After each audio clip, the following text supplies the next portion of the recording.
सीधे आपको कानपुर देहात लिए चलते हैं, जहां प्रधानमंत्री मोदी पहुंच चुके हैं एक रैली को संबोधित करने के लिए। आप सब चुनाव अभियान में लगे हैं, लेकिन मैं देख रहा हूं आपकी ऊर्जा भी बढ़ रही है, उत्साह भी बढ़ रहा है।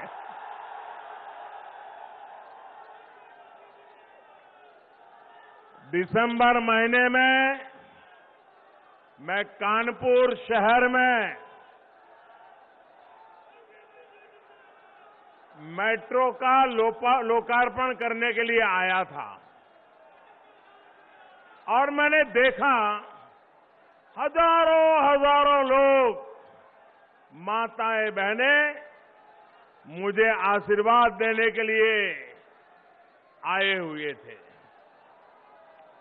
आज कानपुर देहात भी हम सभी पर ऐसा ही स्नेह दिखा रहा है। आपका ये प्यार ही मुझे निरंतर प्रेरित करता है कि आपके लिए दिन रात मेहनत करो, दिन रात आपके लिए मैं खुद को खपाता रहूं। साथियों, कानपुर देहात बिठूर की इस पावन धरती में हमें गुरु परंपरा से लेकर आजादी तलक हर प्रकार का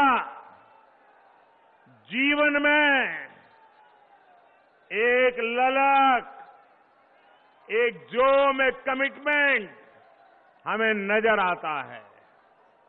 आज हमारे साथ जालौन के भी लोग वर्चुअली जुड़े हुए हैं।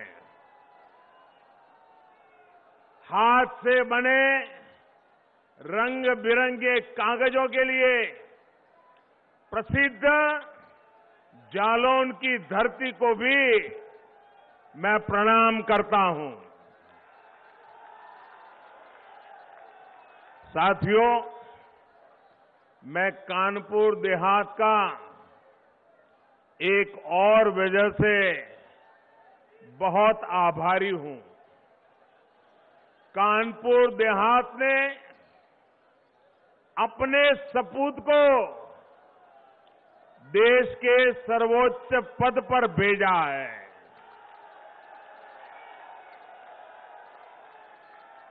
मैं जब भी हमारे आदरणीय राष्ट्रपति जी से मिलने जाता हूं तो वो मुझसे आप लोगों के बारे में, कानपुर देहात जिले के जीवन के बारे में इतनी बातें बताते हैं, उनके दिल में आपके लिए जो प्यार है वो उनकी बातों में आसानी से समझ में आता है।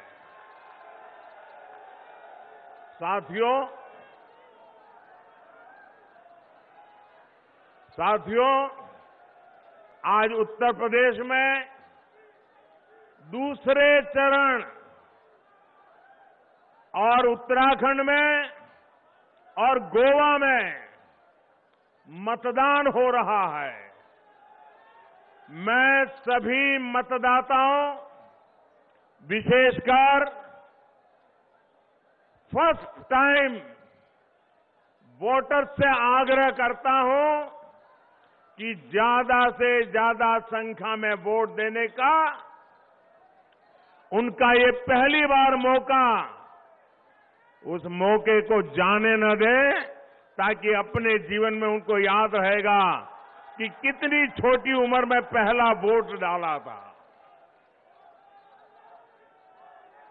आज उत्तराखंड में भी चुनाव हो रहा है, आज गोवा में भी चुनाव हो रहा है, और अब जब गोवा में चुनाव हो रहा है तो मैं देश के मतदाताओं के सामने और विशेषकर जहां चुनाव चल रहा है वहां के मतदाताओं को भी एक बात से अवगत कराना चाहता हूं। मैंने कल गोवा के एक अखबार का इंटरव्यू देखा। देखिए, चुनाव गोवा में चल रहा है और टीएमसी, ममता बनर्जी की पार्टी, उनके एक नेता, उसने गोवा में वो चुनाव पहली बार लड़ रहे हैं और उनको पूछा गया कि यहां आपकी पार्टी का कोई वजूद तो है नहीं, आप यहां चुनाव लड़ने क्यों आए हो? तो उन्होंने क्या जवाब दिया?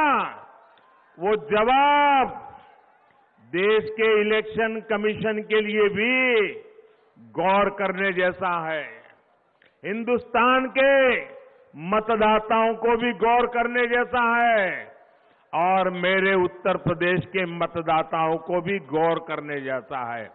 क्या जवाब दिया? बंगाल की टीएमसी पार्टी जो गोवा में चुनाव लड़ने गई है, वो कहती है हमने तो उस पार्टी से इसलिए गठबंधन किया है क्योंकि हम गोवा में हिंदू वोटों को बांटना चाहते हैं। आप देखिए, ये हिम्मत, क्या ये लोकतंत्र, ये सेकुलरिज्म है क्या? आप खुलेआम कहें कि हम हिंदू वोटों को बांटना चाहते हैं, तो आप किसके वोट इकट्ठा करना चाहते हो? ये भेदभाव, क्या ये भाषा लोकतंत्र की है क्या? मैं गोवा के मतदाताओं को कहना चाहता हूं, ये मौका है इस प्रकार की राजनीति को दफना देने का।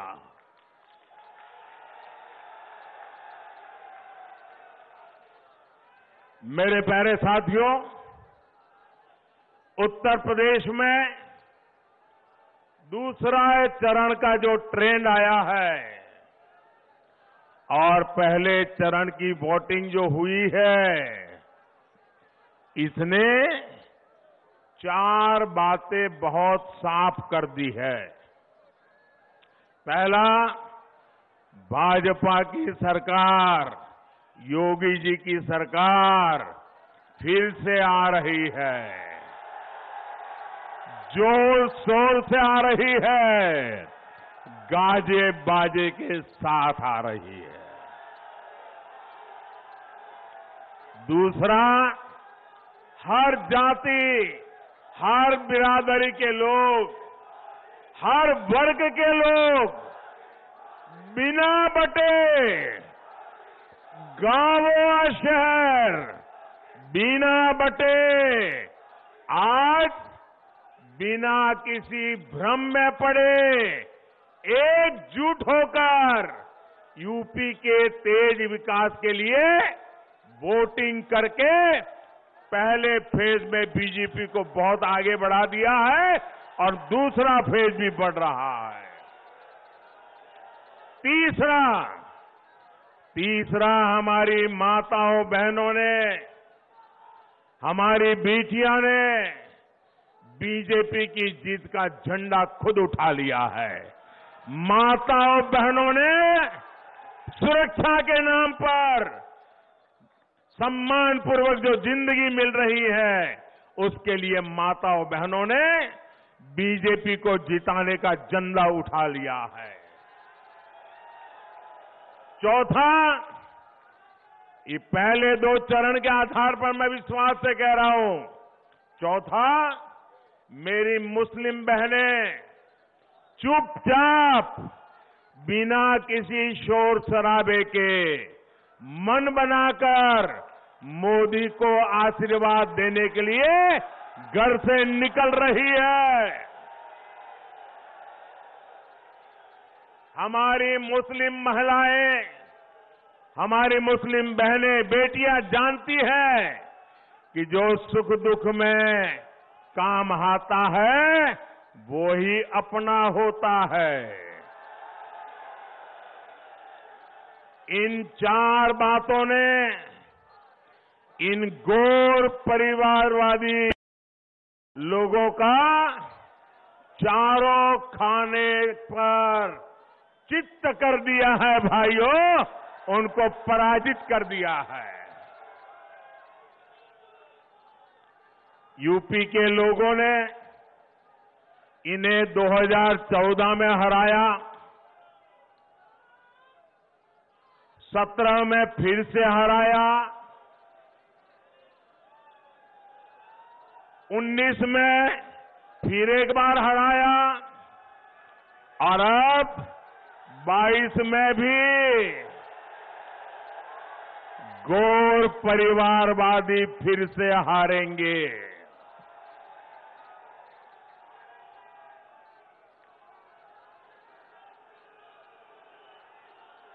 इस बार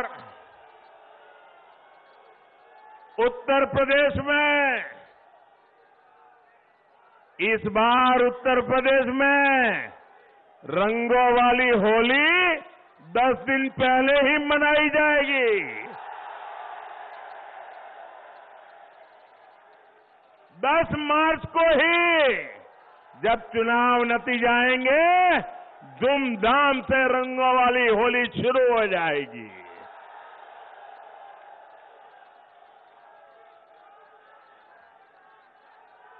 भाजपा की प्रचंड जीत की खुशी मनेगी। हर बार ये लोग चुनाव में आते हैं तो नया पार्टनर लेकर के आते हैं, नया साथी लेकर के आते हैं। नए साथी के कंधे के भरोसे चलने की कोशिश करते हैं। आप लोग ऐसा लोगों पर विश्वास करेंगे कि जो हर चुनाव में जिस साथी को लाते हैं उसको भी धक्का मार करके निकाल देते हैं, दूसरे चुनाव में दूसरा साथी लाते हैं, तीसरे चुनाव में तीसरा साथी लाते हैं। जो साथी बदलते हैं वो आपका साथ देंगे क्या? वो आपका साथ देंगे क्या? जो चुनाव में साथ जिएंगे साथ मरेंगे के वादे करते हैं, चुनाव समाप्त होते ही लात मार देते हैं, वो आपका भला करेंगे क्या? अरे जो अपने साथियों पे भरोसा नहीं करते वो आप पे भरोसा करेंगे क्या? आपका भला करेंगे क्या? आपको साथ देंगे क्या? तो ऐसे लोगों पर हम भरोसा कर सकते हैं क्या? ऐसे लोगों के साथ हम चल सकते हैं क्या? जो सिर्फ गौर परिवार का भला करना चाहते हैं, वो कभी हमें के युवाओं का भला करेंगे क्या? यहां की माताओं बहनों का भला करेंगे क्या? यहां की बेटियों का भला करेंगे क्या? और इसलिए भाइयों बहनों, मैं आपसे आग्रह करने आया हूं, सारी समस्याओं का समाधान विकास में ही है, हमें विकास के रास्ते पर चलना है।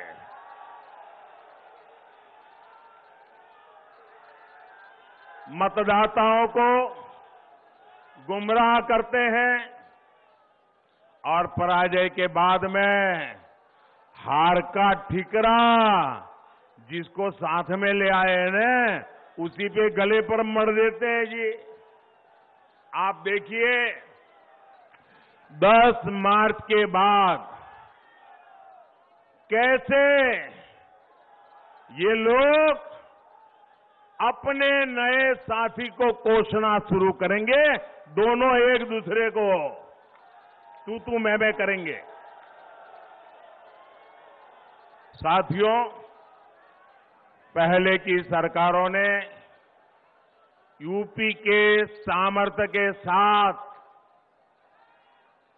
इंसाफ नहीं किया। इन लोगों ने यूपी को लूटा, दिन रात लूटा और यहां के लोगों को अपराधियों, दंगाइयों, माफियाओं के हवाले कर दिया। ऐसा हुआ था कि नहीं हुआ था? आप ऐसी मुसीबतें में जीते थे कि नहीं जीते थे? असुरक्षा थी कि नहीं थी? इन लोगों ने तरीका ऐसा बनाया था कि परिवार के हर सदस्य को इनकी राज करने का तरीका मालूम है ना आपको। ये गौर परिवारवादी जब राज करते थे तो परिवार के सदस्यों को अलग अलग इलाका बांट देते थे। भतीजा इस जिले में से रुपये कमाएगा, भांजा यहां से लूटेगा, बहन उस इलाके की मालिक, चाचा उस इलाके का मालिक। उन्होंने इलाके बांट दिए थे कि नहीं? लूटने के तरीके खोज लिए थे कि नहीं? लोगों का भला करने के लिए नहीं, लूट करने की व्यवस्था बनाई थी कि नहीं बनाई थी? वही आपका एरिया लूट लो। भाइयों बहनों, इन लोगों का बस चलता, इन लोगों का बस चलता तो कानपुर और कानपुर की तरह ही यूपी के और शहरों में एक एक मोहल्ला माफियागंज के नाम से बना देंगे। क्या हर शहर में माफियागंज मोहल्ला चाहिए क्या? हर नगर में माफियागंज मोहल्ला चाहिए क्या? ये माफियाओं से मुक्ति चाहिए कि नहीं चाहिए? याद करिए, पहले किस तरह गरीब के, मध्यम वर्ग के, व्यापारी कारोबारी के घरों पर, जमीनों पर अवैध कब्जा हो जाता था।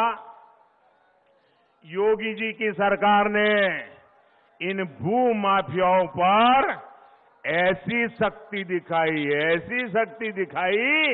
कि उनकी माफियागिरी आखिरी सांसें गिन रही है। उनकी माफियागिरी आखिरी सांसें गिर रही है। अगर उनको सपा जैसा डॉक्टर मिल गया तो फिर से सांसें दौड़ने लग जाएगी। अब ये परिवारवादी इन माफियाओं को नई ताकत देने का बहाना ढूंढ रहे हैं, इसलिए उनको सरकार चाहिए। आपने देखा कि बीते कुछ दिनों में कितने ही वीडियो निकले हैं। आपने देखा होगा वीडियो, इनके गुंडों ने,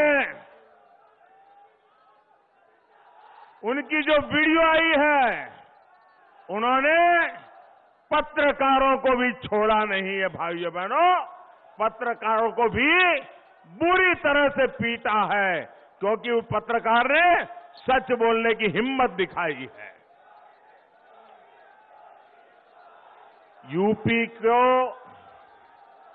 के लोगों को इनसे सतर्क रहना है। इन लोगों का सरकार भी लौटने नहीं देनी है। भाइयों और बहनों, गरीब का कल्याण, उसका सशक्तिकरण भाजपा की सर्वोच्च प्राथमिकता है। आप याद करिए, 2017 से पहले जब इन गौर परिवारवादियों की सरकारें थी,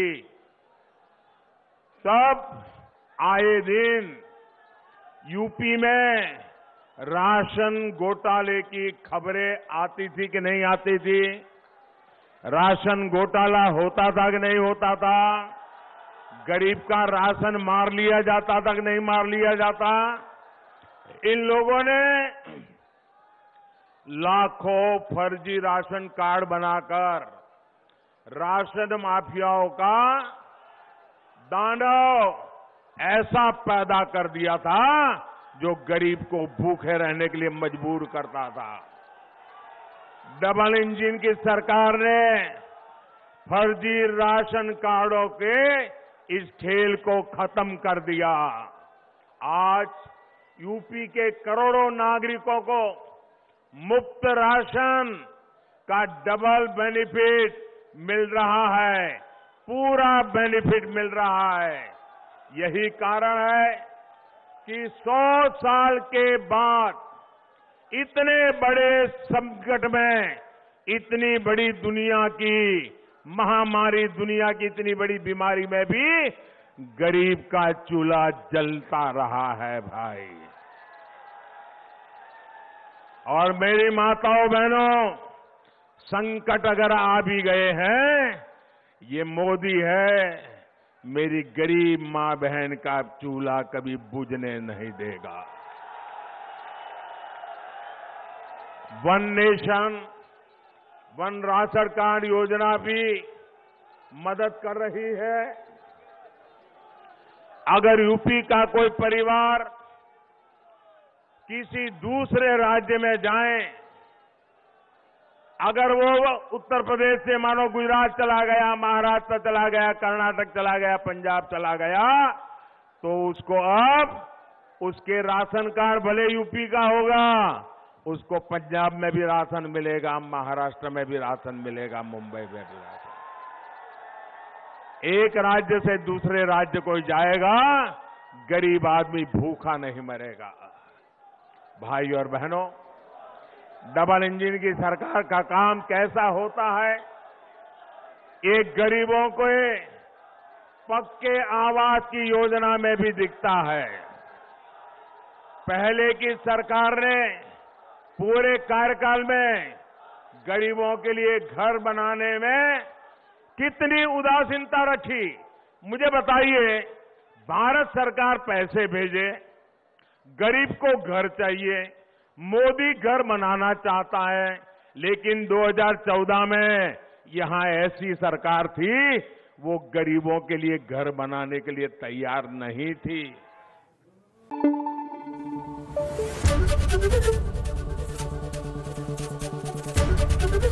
एबीपी न्यूज आपको रखे आगे।